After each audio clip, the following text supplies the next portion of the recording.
ឆាយតែស្ដាយកូនរួងឯកាមេដាបៃតាសុខទុក្ខយ៉ាងណានៅផ្ទះសំឡឹងទៅផ្លូវយើងនៅឆ្ងាយគ្នាខ្លាំងណាស់ពេលមេឃមានភ្លៀងរន្ទាំងកូនយំនឹកទាំងកង់ក្តៅកាយនៅទីក្រុងអារម្មណ៍កូននៅឯស្រុកស្រមៃបានក្បែរម៉ែពុកស្រណងម៉ែធ្លាប់ស្រែកហៅនៅលើរងំពាក្យពេចន៍ពុកខ្ញុំប្រដៅយើងធ្វើស្រែក្រោមថ្ងៃក្តៅតែរស់នៅសប្បាយចិត្តនឹកទាំងណាស់បាត់ចាស់ស្ដាប់ហូរទឹកភ្នែកពុកអើយម៉ែអើយកូនបែករៀនស្គាល់អ្វីជាជីវិតអរក្តីស្រមៃនៅឆ្ងាយមិនមែននៅជិត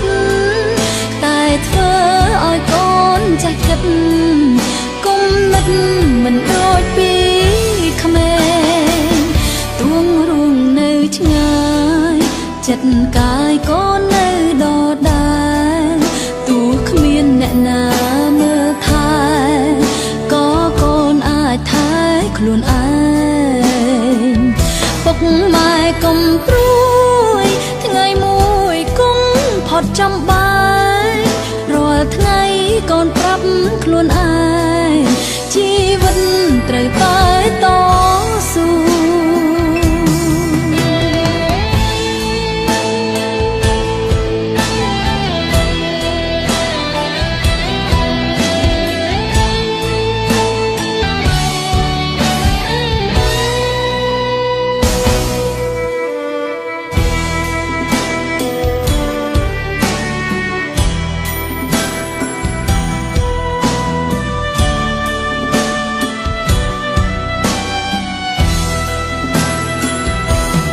នឹកទាំងណាស់បាត់ចាស់ស្ដាប់ហូរទឹកភ្នែកពុកអើយម៉ែអើយកូនបែករៀនស្គាល់អ្វីជាជីវិតអរក្តីស្រមៃនៅឆ្ងាយមិនមែននៅជិតតែធ្វើឲ្យកូនចេះគិត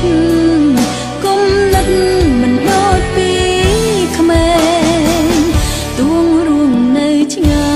យចិត្តកាយកូននៅដដែលទោះគ្មានអ្នកណាមើលថែក៏កូនអាចថែខ្លួនឯងពុកម៉ែកុំព្រួយថ្ងៃមួយគង់ផុតចំបាយរាល់ថ្ងៃកូនប្រាប់ខ្លួនឯង